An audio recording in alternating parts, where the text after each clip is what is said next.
Verse by verse, January 18th. Blessed are you, O Lord. Teach me your statutes. Psalm 119 verse 12. The student of the Bible should be taught to approach it in the spirit of a learner. We are to search its pages, not for proof to sustain our opinions, but in order to know what God says. A true knowledge of the Bible can be gained only through the aid of that Spirit by whom the Word was given. And in order to gain this knowledge, we must live by it. All that God's Word commands, we are to obey. All that it promises, we may claim. The life which it enjoins is the life that, through its power, we are to live. Only as the Bible is thus held can it be studied effectively. The study of the Bible demands our most diligent effort and persevering thought. As the miner digs for the golden treasure in the earth, so earnestly, persistently, must we seek for the treasure of God's Word. In daily study, the verse-by-verse method is often most helpful.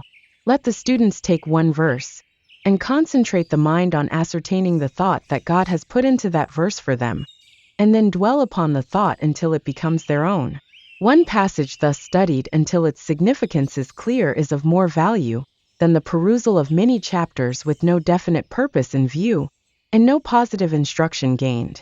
One of the chief causes of mental inefficiency and moral weakness is the lack of concentration for worthy ends. We pride ourselves on the wide distribution of literature, but the multiplication of books, even books that in themselves are not harmful, may be a positive evil. With the immense tide of printed matter constantly pouring from the press, old and young form the habit of reading hastily and superficially, and the mind loses its power of connected and vigorous thought.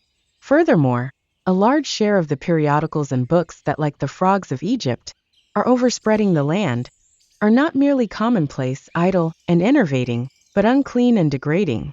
Their effect is not merely to intoxicate and ruin the mind, but to corrupt and destroy the soul.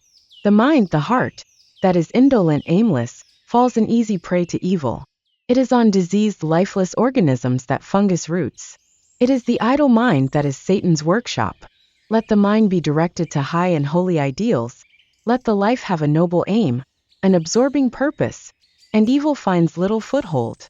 Education, 189, 190. Subscribe, like, comment, share.